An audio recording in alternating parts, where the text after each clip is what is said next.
express your views and let me express my views and with everything. And yet, a great majority of us wish that no, we should be under some kind of oppression. Wow. Folks, at some point in our independence, the system failed us so much that there were people who wished that we were still under colonial rule. I'm saying this to say that, you see, this feeling smacks of absolute failure. Absolute failure when all hope is lost. For a prisoner to be set free, come outside, and the outside system is so harsh that he wants to go back to prison. Those on the outside need to question themselves.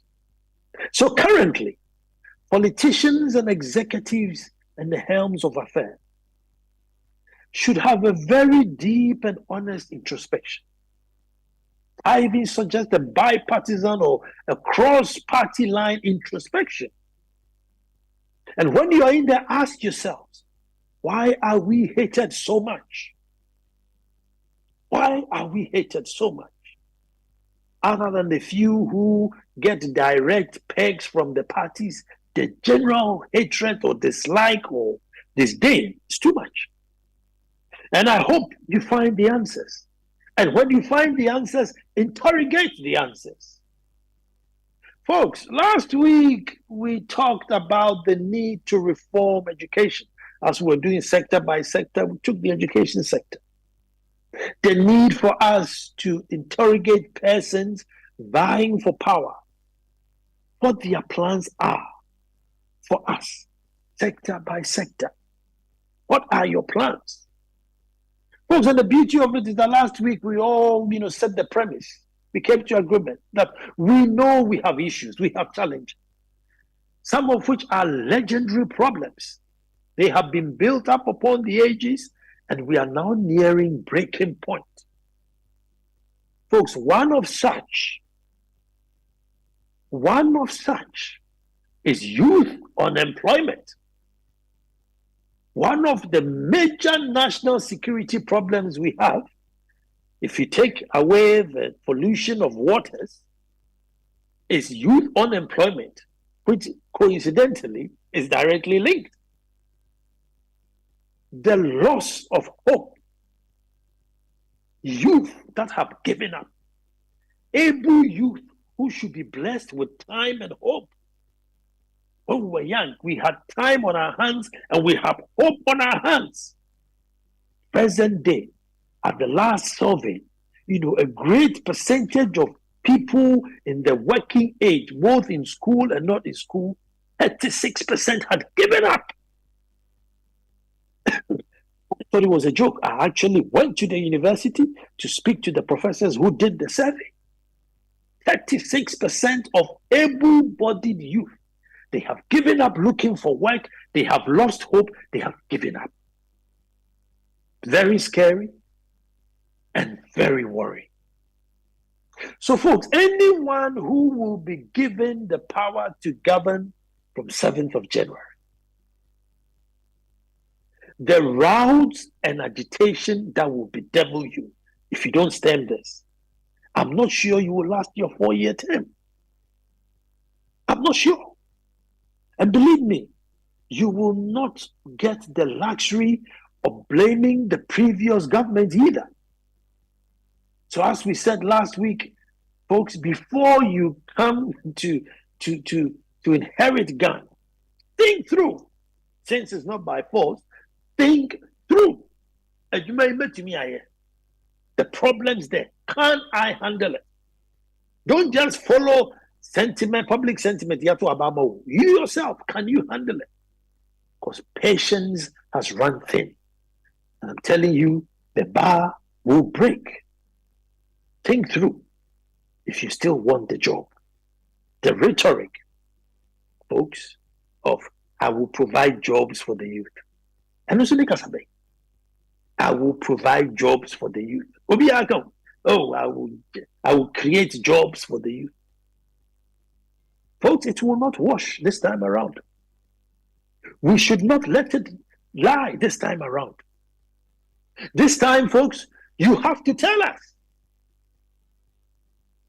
Number one, how many jobs are you providing? Where will the jobs be? Which sector? Agri, industry, services? Where are the jobs going to be? What will the jobs entail? The jobs that you will create for the youth, what will it entail? Folks, how secure will the jobs be? Are they secure jobs or just temporary jobs? Are they political jobs or real jobs? Can one build a career on these jobs? Can the youth look at the jobs and build a career on it? How much capital do you need to set up those jobs? Folks, we need to know, how much capital do you need to set up those jobs? Because unless you're going to tell us you're going to collect rain and you'll be a fan panel, otherwise it's going to come at a cost. So how much? And where will you get the money from to set up the jobs? And most importantly, folks, what skills or educational level will one need to be able to apply themselves in these said jobs? If I'm a stark illiterate, primary school leaver, JSS leaver, SS, uni, poly, what will I need to be able to apply myself to these jobs that you're going to create? Folks, this thing where you gather desperate youth at the Black Star Square and give them pretend temporary jobs, it's not sustainable. You go in, NADMO, KIDMO, DADMO, all these acronyms. No, 1 year, no, yeah, permanent, or no, 1 year, no, for 8 months, they don't get a salary because it won't wash. And the numbers are mounting up. The numbers are mounting up. And believe you me, even though they say 600,000, 500,000 are going to write BEC, those outside of that net are quite a dozen. There's still, even though there's free education, there's still a whole bunch outside of it.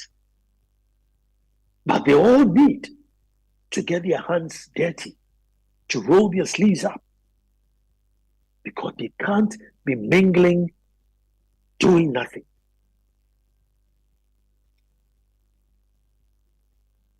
It's not sustainable. Folks, we are nearing our breaking point.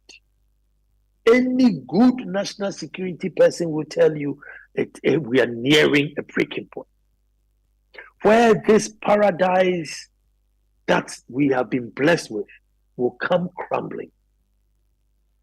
So this matter is not only a matter should be concerned about those looking for jobs or those who have lost hope, but maybe those of you or those of us who can live and maybe survive. And the few who are living in luxury, you or I, we should be leading this campaign seriously, because you are the ones who have a lot to lose. I don't know that what have they got to lose? But you've worked, you've saved up, you have your family, you built your property, you have your businesses. You have something to lose. So you should be even more angry as to what jobs are you finding for the youth. Not even the unemployed youth. You, the one living in luxury in your mansions and chilling, you should be desperate to make sure that the youth have got something to do. You must. You must. As they say, folks, one day when the poor have nothing to eat, they will eat the rich. One day when the poor have nothing to eat, they will eat the rich. One day when the youth are so desperate, they will cause mayhem. Mr. Future President, whoever you may be, the sheer millions of our youth who make a living or survive on the destruction of our very environment, which we all depend on. Do you have plans to redirect their energies positively to benefit the nation and to themselves? Now, bear in mind These are people who are now addicted to shortcutism. Get rich quick. Jump into a pit, 1, 2, 3, comes out, he's got 2,000 cedis in a week. A busy day. Many, as of now, may not even be employable. They may not even be employable. Their attitude, their aggression, their lifestyle may not be somebody you even want to bring into your company. But these are all the problems that you have to have plans to harness. So we demand, and we must demand concrete solutions, deliberate solutions on how this menace will be stemmed. Folks, at this rate, we should be creating about probably 300,000 jobs in a year. And that's just to mop up backlog. So the present day, between 5, 8, 10,000 jobs a year is just a drop in the ocean. That's just, literally refilling those who are going on retirement and pension. That's just refill. But expansion, you're looking at hundreds and thousands of jobs. And the government employ those people? No. Is the private sector strong and growing enough to mop up these people? No. So what are you going to do with the people? Because they exist. You think they will starve and die quietly? They may be 18 now, 29, so they're fine. What if they are 43 years old? You think they'll still continue in the same lifestyle, pop a pill or tramadol, go and dance and come back? This is danger looming. The jobs we are creating now is just a drop in the ocean. It's not going to hold. We have 4 months, a few weeks. 4 months and a few weeks for big elections. Folks, we should be hard. We should know what the future holds for us. We should be hard, and we should demand and know what the future holds for us. I will create jobs. I will create what jobs? Who's going to train the people? Who's going to equip the people? Who's going to tool the people? How much is it going to cost? Because it is imperative. Otherwise, the bar will break. And I'm saying, those of you who have your little homes, your little businesses, and those of you who are living large, you will suffer the most. The guy who sleeps outdoors and always prays that it doesn't rain, what has he got to lose? So let's leave it for the youth. Currently, if there's one job application and then 2,000 people apply for the job, you should know there's a problem. Immigration will say, we are recruiting, and the youth will line up. They will line up in Kenya to Egypt, hoping to get a place in the services, police, immigration services, and not necessarily because they want to be in the service, but at least they'll get a guaranteed pay. We can't continue to put the youth in such desperate measures. So considering Ghana as a country that is importing everything, and for everything that you have imported, you have created a job somewhere, we are urging politicians to begin. May I suggest the textile industry, plant cotton, mail cotton, stitch the cotton into clothes for us to wear. Something, some industry, folks, some industry that mops up everybody. Industry that mops up everybody. Because we can't continue this path where politicians just give us flimsy promises, and then when they come to power, that's it. Now we are all in danger. Now we are all in danger. And when the bar breaks, it will fall on all of us. And so I knew you have a lot to say on this, and I really want to hear what you have to say on this. But we must demand concrete plans, deliberate plans on how to rally everybody together, rally us together, and where you're going to create these jobs. Because certainly, if you don't have that idea, jump out of the race.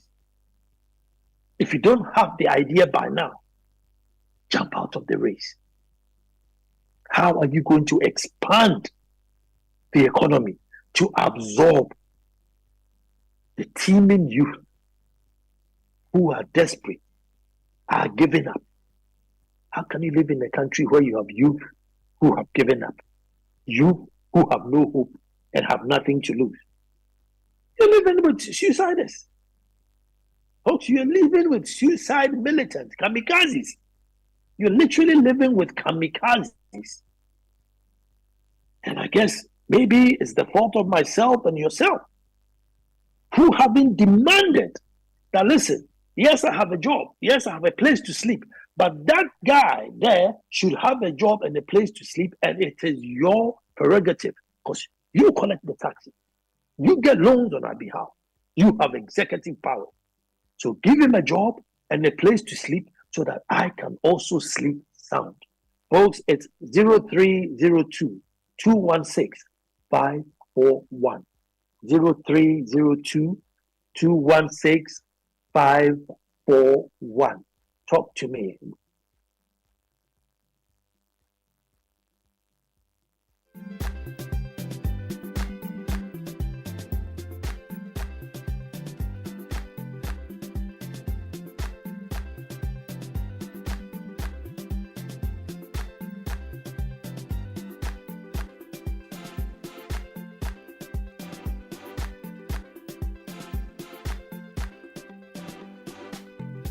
Zero 541. We're looking at sector by sector, 4 months to elections, and we are saying that by now we should have some concrete solutions on certain sectors of the economy. And Derek is on the phone. Hello, Derek. Let me hear you. Hello, sir. Your man, I greet you. I greet you back. And I say congratulations. Radio gives results rather. I heard the president making commenting on this. What do you call it? National Development Planning Agenda. Sadly, he didn't touch on my baby. That is the National House of Chiefs being converted to an upper chamber. But turn down your radio, Derek. Turn down your radio set. Turn down your radio set. All right, sir. Thank you. Hello, sir. Yes, sir, I can hear you. Yeah, it's clear. It's totally off now. Good. I started by saying, no, thank you for the opportunity given us.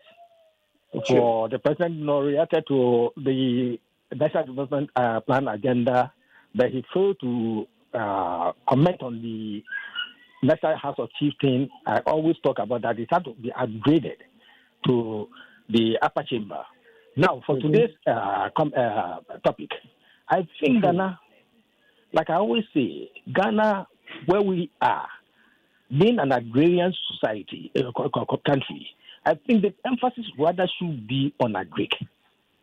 Because if we are talking about creating jobs where, industries where, and in economics, you start from land, cross production before you go into industry. So if the farms are not there, they cannot supply the industries. Then I think the so-called industries are a fallacy. What I expect the next administration to focus on is we shouldn't be giving these tokens to this gardening concept. But then people, if you bring on board the chiefs, that's why I always talk about this chief institute. Because they are the custodians of the land. So immediately they are on board and they are in charge. They can release the lands or even form cooperatives so that we'll be thinking about commercial farms and then industrialization. But as it stands now, we are not doing commercial farms. We are not doing irrigation. We are just doing gardening. And then those that have the lands doesn't have the resources to at least go into big time farming. So that is where the bone of contention is. Because industry. At least when I was then growing up, I was brought up in the Ansah Kwao area in the village. I cry here when I come to home working. what we see is, industries springing up in Tema. You see them going day and some of them going at night. But today, are the industries that were then established functioning? The answer is no. Why? Because the production level is low.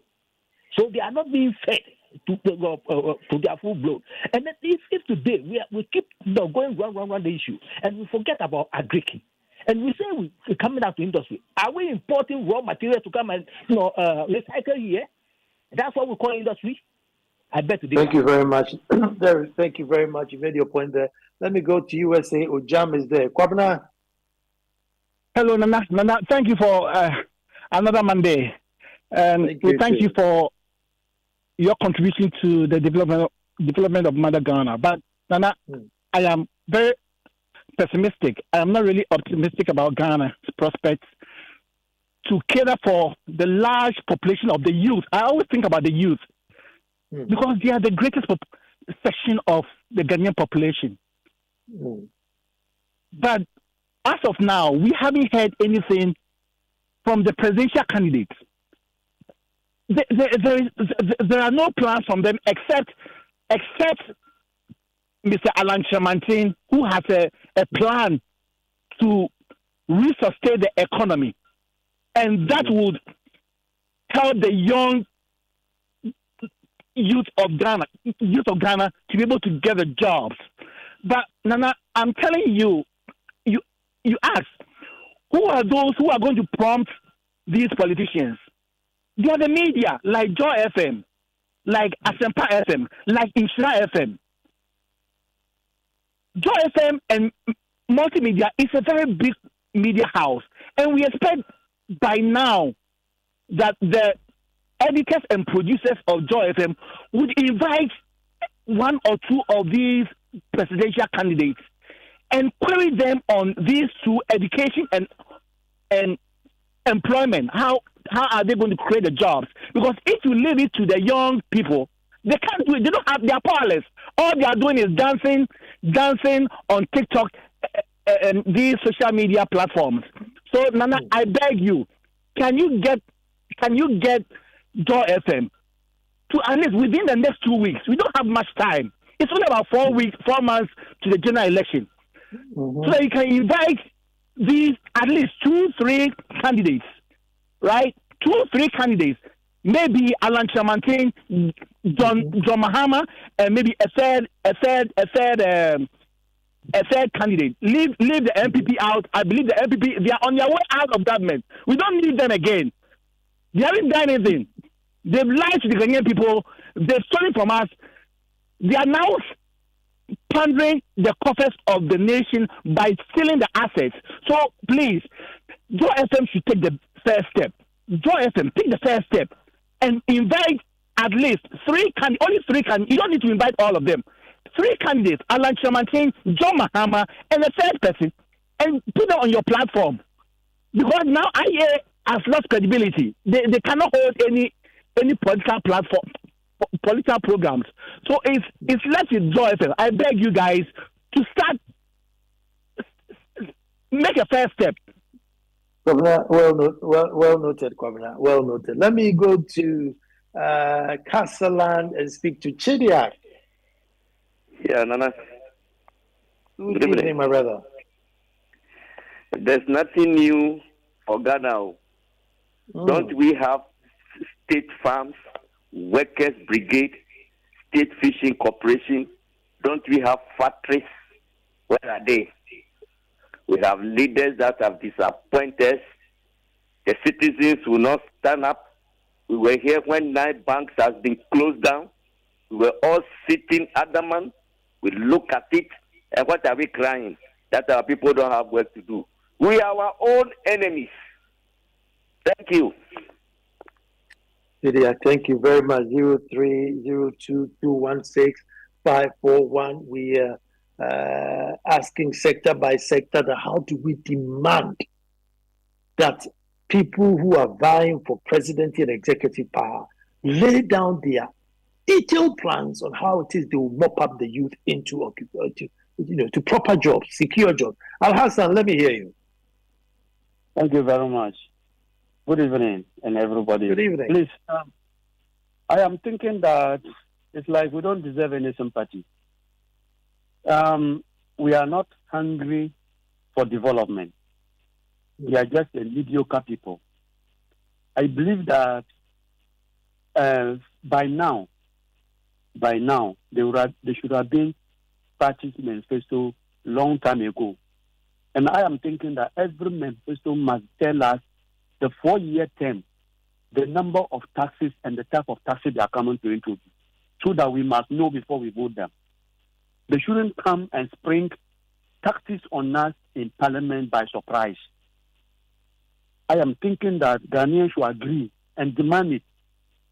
Anybody vying to become a president must tell us that these are the taxes he's coming to impose when he wins power. Nothing more, nothing less, so that we know before we vote. Because these politicians take us for granted. They come into power, and before you realize, they are holding their portmanteau to Parliament House to go and tell you that we are introducing this tax, we are introducing this tax.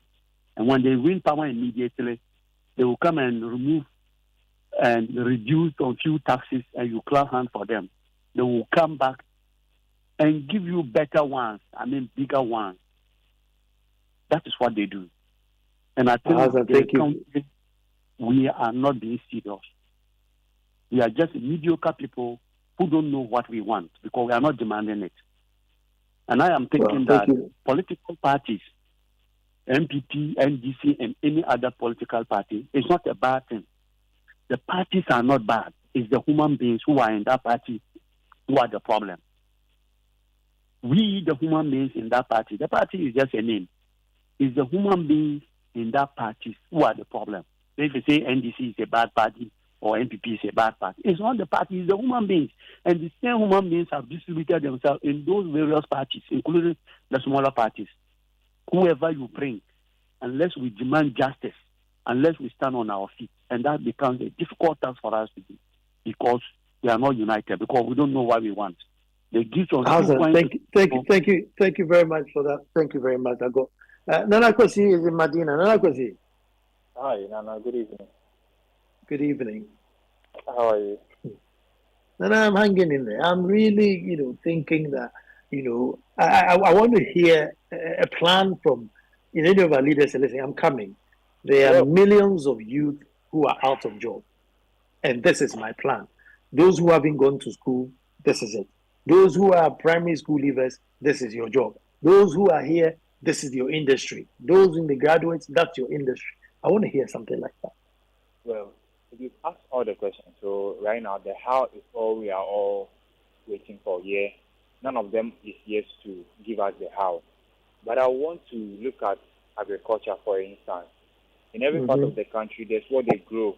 That it works perfectly there, So the government can, whoever is coming, they can take on this initiative. Every aspect of the country, the 16 regions, whatever it is that they grow there, that it works very there. The production is very huge over there. This is where the one district, one factory, I thought it would have made a lot of sense. So you build factories over there for those kind of things. While the factory building is going on, you are also investing in the production of the raw material, whatever crop that is there, so that when it's done, you have ways whereby if whatever crop that grows there, you need more water or you need the sun. You put more better preparations out there so that whatever be the case, production crops growing will still go on. So that always all the time there will be raw materials. In this case, you'll be employing the youth because it will be. Let me engage you a little bit. You know the planting for food and job phase 2, right? Yes. Under Brian Achampo. Now the policy is that if you have a piece of land, they have 5 crops and I think 7 crops and poultry. So you can choose what you want, i.e. maybe cassava, and so you have basically 5 acres of land. They will give you the cassava stakes, they will give you the fertilizer, they will pay for your labor, and then during harvest, they take 55%, and then you keep 45%, obviously, in your land. Do you know about this strategy and this Yeah, or this policy? Do you know? I'm listening. Yeah, I'm saying. I see. Everybody keeps saying agree, and I'm saying that.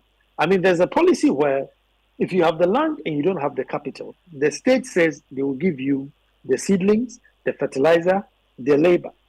Labor, you know, but when you harvest, you give them 55%, and then you keep 45%, obviously, to pay for the aggregates and everything. But I don't know why it's not catching on. Is it maybe it hasn't been marketed well, or people are not aware of it? But First of all, a lot of money has gone in already, but it almost looks like it has collapsed. Why? Reason being that it's not necessarily like a whole national thing whereby you can't touch it. It has to be done regardless. I don't know whether you get what I'm saying. Right now, it's like a government in power who says, I want to do this. I bet my last person, if any NDC should come to power and this thing is dead, all the money that has gone into it, wasted.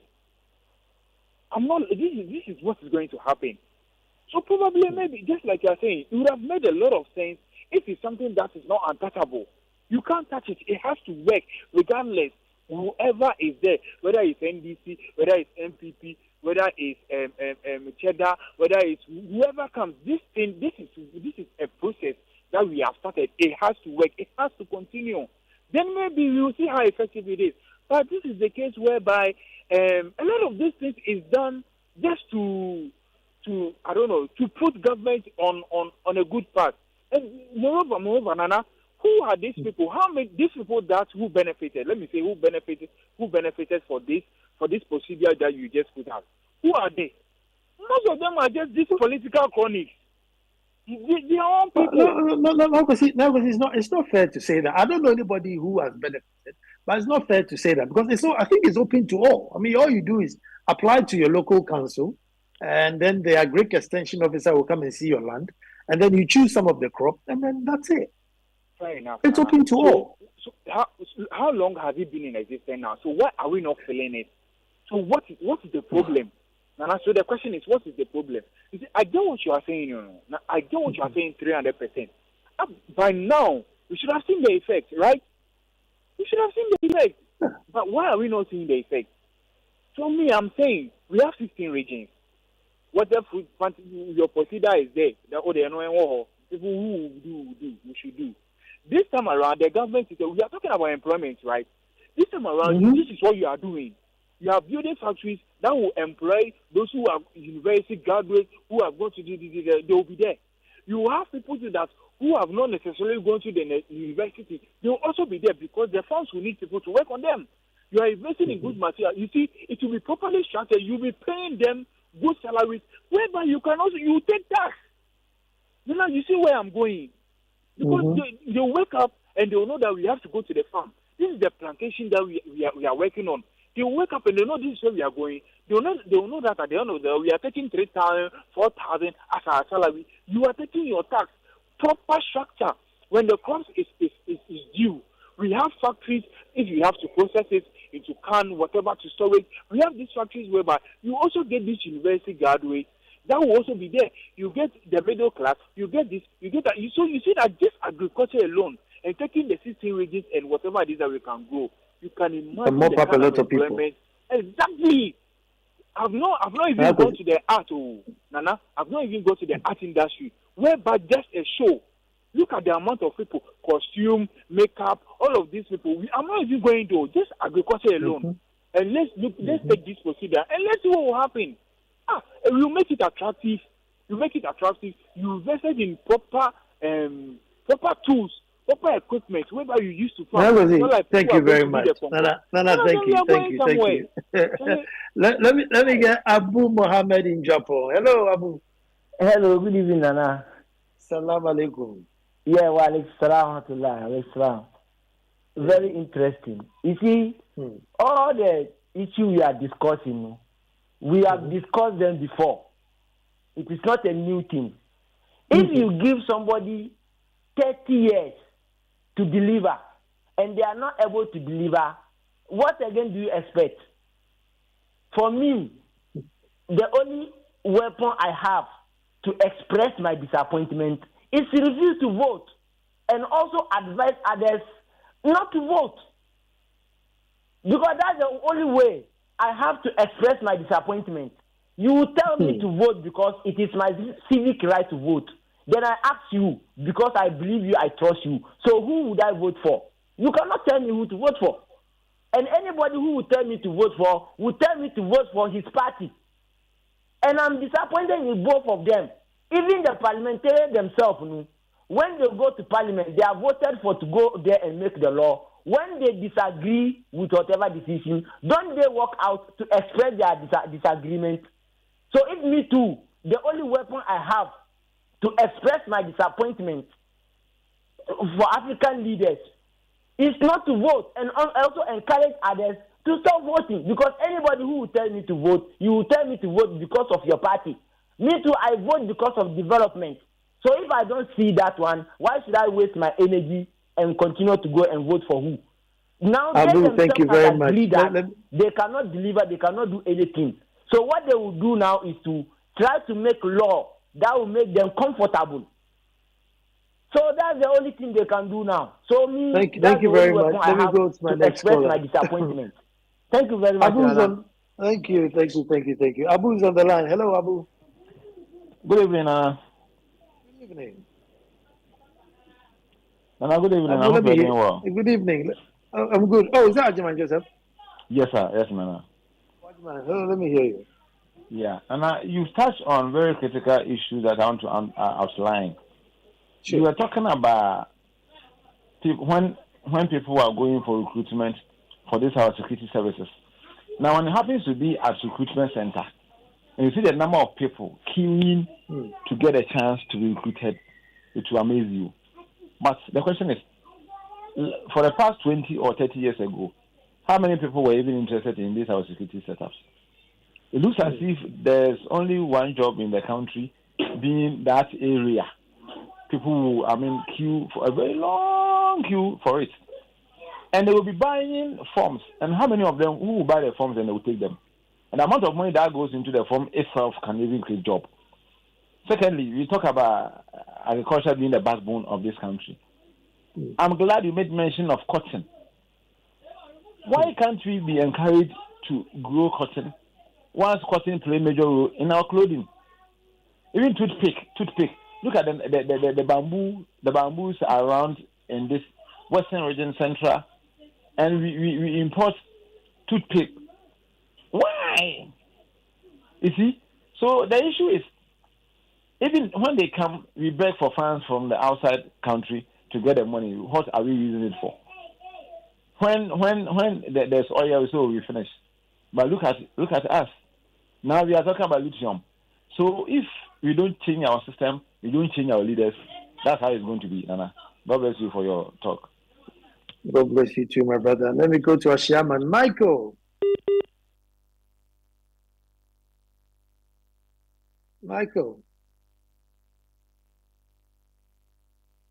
Oh, did I drop the line for Michael? 0302216541. 0302216541. Folks, in all seriousness, if we hand over power to the next government without knowing how this unemployment issue will be resolved, we are all in trouble. Isaac, let me hear you. Good evening, Nana. Good evening. Nana Nyankwada. That's it. In fact, I really share the sentiment of Abu, the one who called after this one. In fact, I have resorted that I'm not going to vote, and I'm campaigning that people should not vote. Because NDC and MPP have taken us for granted for so long, for 30 years.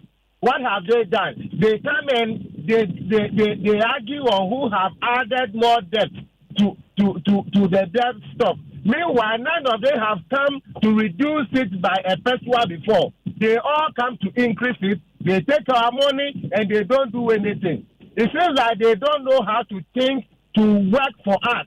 So from now, we are going to think for them and tell them what to do with our money. So I'm advising all Ghanaians not to vote. People to stay in their homes when it comes to December 7th. Let them see that we are serious as a country. We are no longer going to allow them to take us for granted anymore. We are tired and we are coming for them. We want to hold them accountable for every peso they have spent. And this is no joke. We are ready and we are coming. Thank you very much, Nana. Isaac, I share your sentiments, but exercise your right and choose a good government. Sami, who in Adenta, let me hear you. Hi, Nana. Good evening. Good evening. Nana, thank you very much for bringing this topic out. Nana, look at the messages that are going on our campaign, but giving the ELM no message, nothing. It's my turn to drive the bus. They are not telling us what they can do for us, and it goes for both parties. Thank you for bringing these things out. Like a caller said, I think we should call the politicians and put these questions to them for them to give us real answers. Look, that Greek sector alone can employ so much. What are we doing? Nothing. All we keep doing, giving the key and let me drive. I mean, party communicators talk and you wonder. Nana, God bless you. God bless you too, Sami. In Adenta 0302216541. Very interesting. I'm calling from Accra. Yes, sir. I want to contribute to the program. Sure, let me hear you. My contribution is for the past 30 years, we've been voting for these two parties. When they are coming, we welcome them very nicely. But when they finish their 8 years, they want to drive them away. From Lawrence to Kufuor to Bahama, and then right now, we drive them away. We don't want to hear from them again. They are there now, almost yet. It's in a bit out for 8 years. Now it's a come on. I don't know if Ghana for bringing one. Almost 15 minutes, that's what they have to look for and see and correct that thing before. Because inside there be a sign of I don't know. It's as if the first 8 years, first Omoba, you need you Omoba, no matter. But when the first require fast, and be vote against the orange. The require fast vote against Kufuor. The require fast vote against Mahama.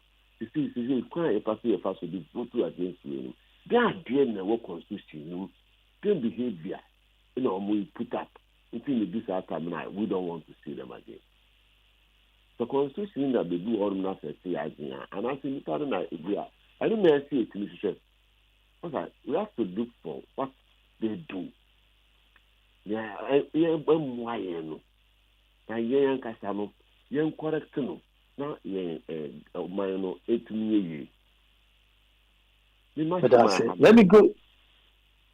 Hello, Titus. Who have I got? I don't know who are Titus. It's Francis. Titus, let me hear you. Yeah, Nana, most of the callers have touched on agriculture, which we all know is the backbone of every country. We have the land. Recently, I was even listening to Joy FM, and then the journalist was at the market, and the market man was saying that onions are coming from Niger. And when you look at Ghana and Niger, who should be getting what from who? We have the arable lands, and yet we don't know what politicians are doing. It is talk, and we end up at the same place. Year in, year out, we always complain. What are the concrete steps that we are putting in place to ensure that at least we don't even have it? And our lands are being destroyed because of Galamsey. Sometimes I sit back and I give up on the call. I give up because nothing seems to be working. Nothing seems. It's a talk shop every time, and we all go back to sleep. As our colleagues have said, some of the callers have said, personally, I'm never voting in this country because they'll go and sit in parliament and whatever concerns them as MPs. When it comes to their salaries, you don't have NDC, you don't have NPP. But when it comes to the people, for them to take decisions, then we have NPP and we have NDC. Politicians have disappointed us. They've disappointed us. There are no solutions. Nobody can give us has given us a plan.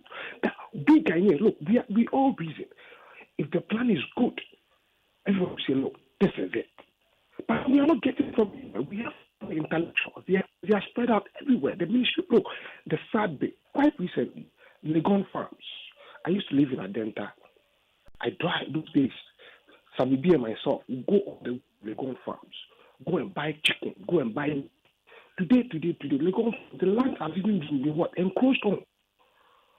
Legon, just here in Greater Accra, they had the lands there. They were farming.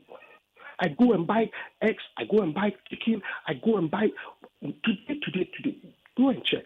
When you are driving along the motorway, you see the land have been called for so private purpose. Thank you so much. Thank you so much for your Thank you so much, and I share your sentiments very well. Sector by sector, today we're looking at unemployment. How are you going to create employment for the teeming millions of people who are desperate, some who have given up, some who have stopped looking for work, some who are searching 3-4 years without a job, and you come to the helm of affairs and you have to give them a job. What is their plan? Well, that's what we do every Monday. If it's the first time we're tuning in, you're welcome. Every Monday, that's what we do. That's my opinion. I bring the topic, give a little narration, and then we all chip in and see whether you agree with me or disagree with me. But we have a serious, issue ahead as to getting and demanding from people who want to take over power what their plan for us is. What their plans for us is. Well, I want to say thank you so much to Abeku, who was on the ones and twos. Kofi Hayford will come right after Papa Ni has given you your news bulletin to give you some soul-searching songs while we think of how our leaders will give us good solutions to build Mother Ghana. I am Ansah Kwao the fourth, and I say until the lions have their own historians, the tales of hunting will always glorify the hunter. Next Monday, God willing, we'll be back to do this all over again.